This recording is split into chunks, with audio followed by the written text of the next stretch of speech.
Raina Campbell, your Chief Dream Driver, and welcome to the No Parking Podcast, where through conversations and discussions with creators like yourself, we'll find interesting approaches to help you take your dreams out of park, put them in drive, and ride towards success. Hey Dream Drivers, welcome to episode 44 of the Dreams and Drive No Parking Podcast. And today we're actually going to have a special episode. This is going to be a mini-sode. I thought it would be fun to come on and just talk to you guys directly. I know that we've had a lot of episode guests and a lot of interviews over the past few episodes. So I just wanted to shake things up a bit and do a quick mini-sode.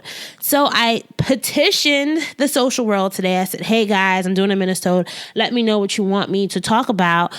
And on Facebook, I actually had a good response from Emily Burke. She said, what are your favorite productivity tricks to stay on track? Thank you, Emily, for sending this question because this will be what we're going to talk about today.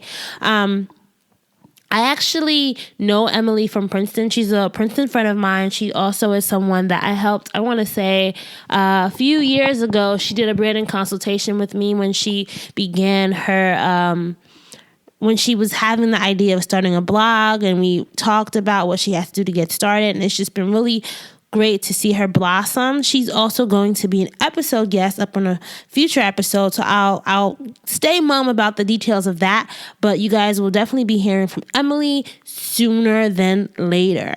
So before we get into the actual episode, I just want to do a few housekeeping notes as always. Number one, if you have not listened to episode 43 with Erica Perry, please make sure that you bookmark it. Make sure that you put it on your to-do list. That episode was all about goal setting and how to create a roadmap for your success. And I know that you will find it extremely, extremely valuable. Erica shares her story launching the Stork Bag and just all the lessons she has learned over the past, few years as an entrepreneur. If you are listening to us on iTunes or SoundCloud, make sure you are subscribed. Subscribe. Leave a review, leave a comment, share the episodes with a friend. We appreciate all the love that you guys share. And last but not least, if you are on social, make sure you add us at Dreams and Drive. Remember, at Dreams and Drive. We're on YouTube, Twitter, Instagram, Facebook, everywhere. So just make sure to add us. All right, so let's get into our productivity tricks, productivity hacks, productivity tips, whatever you guys want to call it. So number one, you have to define what productivity means to you. And I say that because a lot of times we really throw around the whole idea of what being productive means. But I think productivity and being productive can vary from person to person. What I think might be, a productive day may not be what you think is a productive day. So make sure you define what that means to you and make sure it's quantifiable. Like for me, right? I said productivity is maximizing how much quality work I can get done within a certain amount of time, right? Quality. Why did I say quality work and just not work? Because I think there's some work that's just busy work that really, if you get it done, you're not really being productive. But for me, quality work are things that are aligned with, either business goals, so sales, building networks, or advancing another goal of mine. So that's how I define being productive. So I would say for you, how do you define what being productive is? Make sure you know what that means for you so that you can essentially evaluate whether you have reached that or not. So number two, one of the things that I do a lot is I like working in short sprints. So I think some people think, I'm going to block out 3 hours of my day and get all this stuff done and I'm going to be a winner. And then when they actually do it, do they actually maximize those 3 hours? The answer is probably not. Probably not. So for me, what I like to do is I like to think of, my time in sprints. So I may say, for the next 20 minutes, I am going to write 3 emails and get that out the way, right? I made it very short because I know my attention span. I know that if I said 3 hours, I would get distracted. I would do whatever. So I said, hey, 20 minutes, this is what I want to accomplish. Should be the metric that I'm using to measure myself against. So like I said, sometimes when you want to think about being productive, you really have to break it down into small goals so that you can actually achieve them. And another thing that I think is important along that same lines is I think when you make your goals shorter, especially in the beginning. So let's say you said, I want to write one email every 5 minutes, right? Once you start doing that, you knock 3 5-minute sprints out, you'll get more confident. And the next time around, you can say, all right, I want to write 3 emails in 15 minutes. And you will already have the confidence that you can do that because you mastered being able to write one email in 5 minutes. At the same time, I think the whole idea of being confident that you can actually accomplish those goals because you made them shorter in the beginning is also tied with the idea of knowing when to reward yourself. So let's say you have a goal of 3 20-minute sprints. You had 3 different goals that you were trying to accomplish and you did them all. After the end of those 3 20-minute sprints, do something. Maybe take a break. Maybe drink some water. Maybe call a friend. Do something, because I think a lot of times when we're thinking about being productive, we're not really thinking about how we can stay motivated. And sometimes that break and that treat to yourself is something that can help you stay motivated. So number 3 is find your shortcuts. So I'm someone who, if you want to be productive, you have to know what is wasting your time. I talk about this app, or this plugin, I should say, for Gmail all the time, but I absolutely love Streak app. It's a plugin that basically allows you to control your emails better. So it's a CRM, a customer relationship management system that allows you to schedule emails, create email templates. You can also see if people are reading your emails, and you can also organize your emails into different funnels that you can then take actions on.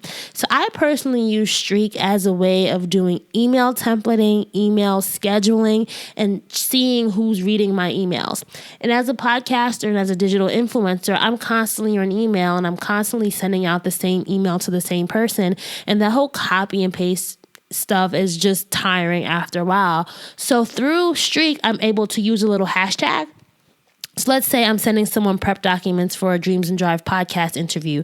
I would write in the body of the email, hashtag DID prep, and then the email would auto-populate with the template for that email. I would change out a few things, put in the subject, or the subject line would already be there. I'd put in the to line, so I'd put the person's email, and then I'd be able to send that out. Instead of, copying and pasting and trying to find the template, that literally would take me 20 seconds to send an email versus 3 to 5 minutes to send it another way.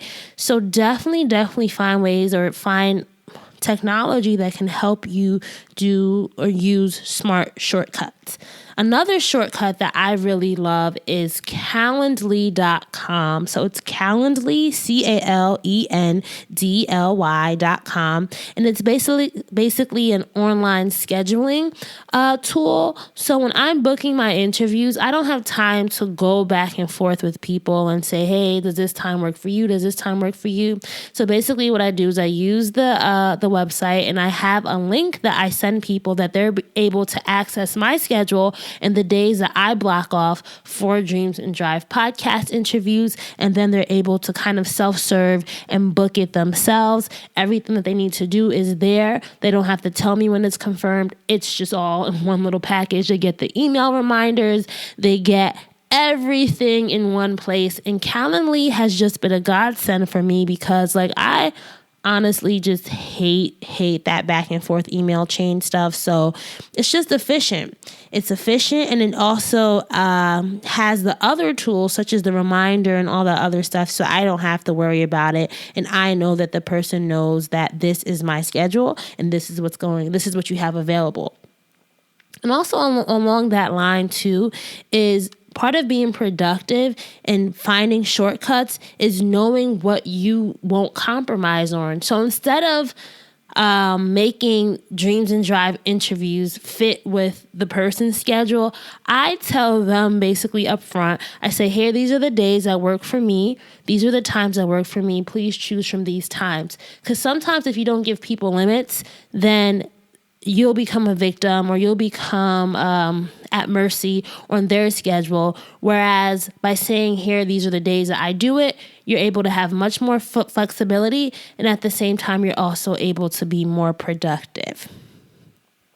All right, so number 4 is all about staying organized. So in order for me to really maximize the amount of quality work that I can get done within a certain amount of time, I have to be organized. My favorite organizational tools, I should say, are Google Docs. I love Google Docs. I've been a fan of Google Docs. I want to say, I don't know if they were out when I was in high school, but definitely college is when I really started to leverage them. So Google Docs is basically like an online, I want to say it's like an online software system that Google has that you're able to create different documents. So they kind of look like Word documents that are shareable.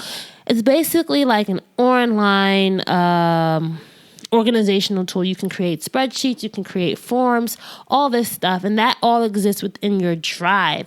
And I love having things on my Google Drive because they're saved to the cloud. I can access all my files anywhere I am on any computer as long as I'm logged into Gmail. That's something that has been so useful to me, knowing that I can put my drives, put my files in one place and being able to access them so that I can be productive at any time that I need to, that I can access things and, I don't have to worry about, is it lost on my computer? Is it lost here? Love it. At the same time, if you're going to use Google Docs, you want to make sure that you have a good filing system. So I am a folder geek. I love having my folders set up right, making sure that things are named appropriately. I don't have to go back and second guess what I meant by something. So make sure if you're going to use a system like that, you actually are naming it right and your filing system is on point. Another thing that I think, is part of staying organized is you have to make sure you're using your calendar appropriately. I put everything on my calendar so that I know what is going on in my life. I think a lot of times we leave things up to chance. I don't know how people don't write things down. How do you not know? How do you really trust yourself to remember every single thing that you're supposed to do? I don't know. If you guys have tips on that, let me know. But I use my calendar, my Google Calendar, like it is going away or something. I love that thing. And I think a lot of times we often forget to put things that may be like duh moments. For example, you might have to schedule in your breaks. You might have to schedule in your lunch, but definitely make sure that you are putting all the essential things that you need to see so that you can organize your time appropriately, so that, as you can say, you want to go back to your definition of productivity, is you really want to make sure, or I should say for me, putting things on my calendar really helps me see how I can visually maximize the amount of quality work that I get done within an amount of time. Number 5, develop a routine and stick to it. So I was recently reading a book called The Power of Habit, and that's by Charles Duhigg. And I think that book just really reinforced for me the importance of making things habit. So let's say when you wake up, right, you have a goal of writing 1,000 words every morning for a blog post. You really have to stick to that. If that's your goal, you have to wake up every morning and you have to commit to it. And over time, it'll just become something that is normal to you. You won't even think about, it's a burden or it's a task. It will just kind of be like blinking your eyes. You don't even know you're doing it. And then when it becomes a habit, you become so much more productive because it just goes by like that. So I would say if you are trying to be productive, you really have to think about, how can I start making routines in my life, and what checks do I have to put in place in order to make sure that I am trying, or I am on the way to making that routine a habit. Number 6, eliminate distractions. So this is kind of going to be a heavy one for me because I think the word distractions can mean a lot of things to different people. So I'm going to tell you a little story and hopefully you guys can understand what I mean by this. So in college, a lot of people probably would have said I was like an antisocial studier, right? I did not believe in all-nighters and I did not believe in study groups. I did not believe in study groups just because I understood myself and I knew how I studied. So I could not be in a huge room of people doing work, doing homework, and being productive. For me personally, I'm not productive when there's a lot of noise around me, when people are talking. Like, I have to really zero in on work. So if the whole point of going to a study group was to get as much work done, it was never going to happen for me. So what I had to do in college was make the decision that study groups were not going to be the place where I was trying to invest in getting quality work done, because it never happens. So what I used to do was do the work in my room and then go to the study group if I had something that was non-essential or something that I really didn't care if I didn't get it done. That helped me for 4 years because I really mastered my own productivity, and I mastered being okay with having to not be part of that study group social scene. And I went to Princeton, so that might be weird. I don't know if other colleges had scenes like that, but definitely there was a huge study group social scene that I probably wasn't part of because I just didn't have time for that. But yeah, eliminate distractions, know how you work best. And if you know how you work best, you won't put yourself in situations that will contribute to you being distracted. Something else that I want to say is don't put it off. So one of the things that a lot of people do is they say, you know what, I could do that later. Or I'm going to answer that email in 2 hours. And you never get back to it. And then the emails rack up. So if you know something's urgent, then respond to it right then and there. The 20 seconds that you take to respond to it there when your thoughts are fresh, when you have the momentum, when you have the energy, I think that that's just going to help you not have a backlog of work later. So at the same time, you also have to know, maybe for you section off a time of your day that you really commit to getting those must-do tasks off of your list. But as I was saying before, make sure that you commit to it so it becomes a habit, it becomes a routine, and all that stuff about, things that you used to procrastinate on before, you won't do that. Last thing on distractions is sometimes you have to know when your own time can be a distraction. So I say that, okay, so let me give you guys an example. At work, one of the things that I'm responsible for is video production. I'm not a video editor. I'm not a professional video editor. I can edit videos if I want to, but it would take me like 6 hours, whereas that might take someone 30 minutes. So one of the choices I had to make was, do I give this project to someone else? Do I outsource it and spend money? It's not my money, it's the company's money, but you know what I mean. Like, do I outsource it and spend money so that it gets done quicker? Or do I waste 6 hours of my time trying to do it when I know that it may not actually come out the way that I need it to come out?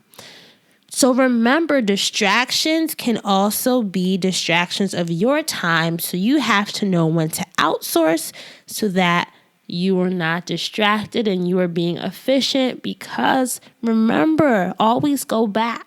What is being productive to you? And for me, productivity means maximizing how much quality work I can get done within a certain amount of time. And if you have a deadline, if you have a goal, you also need to make sure that you are maximizing that time too. Because at work, it's like, all right, I have 2 days to get this done. If I spend 6 hours editing and it might not even be good, will I still be on target with that end date? And the answer is probably not. So with all this, right, I think the most important thing is making sure that you master yourself, you master your strengths, your weaknesses, you know who you are, you know what your goals are, you make sure that you are putting things within a time constraint. That's why my productivity definition really emphasizes the type of work I want to get done, and knowing that it has to be within a certain amount of time. So as a recap, let's go through all the tips again, just in case you guys missed it. Number 1 is define what productivity means to you. Number 2 is work in short sprints. Number 3 is find your shortcuts. Number 4 is make sure you are staying organized. Number 5, develop a routine and stick to it. Number 6, eliminate distractions. That's going to be so important, but you have to understand, what does a distraction look like to you?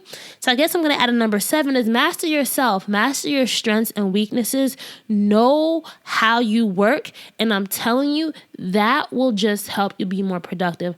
One of the best things I ever did for myself was take a personality test. It helped me understand what drives me. It helped me understand, what type of person I am, so that I could, maximize the situations I was in and really get what I needed to get out of them.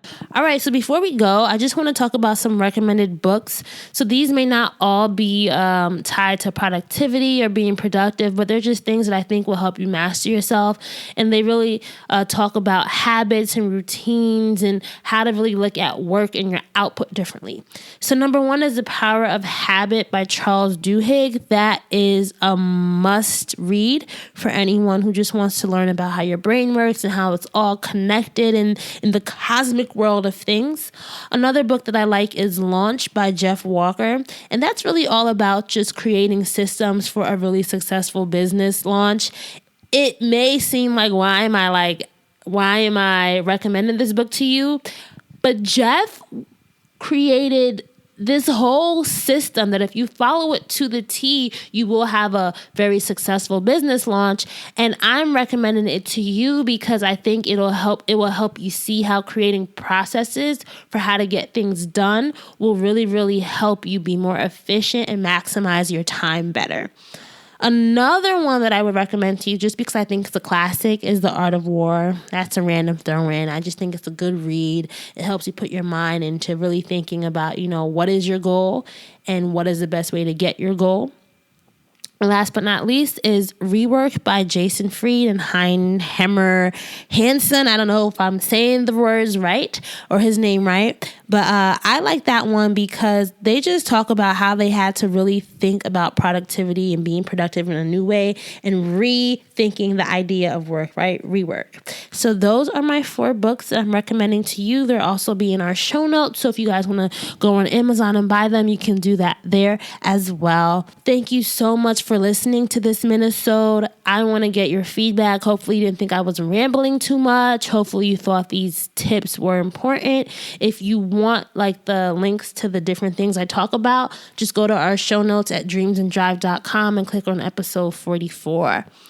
Thank you guys so much for listening. I hope that you get a chance to listen to episode 43 and make sure to make a note that episode 45 is also on the way. New episodes drop every Wednesday.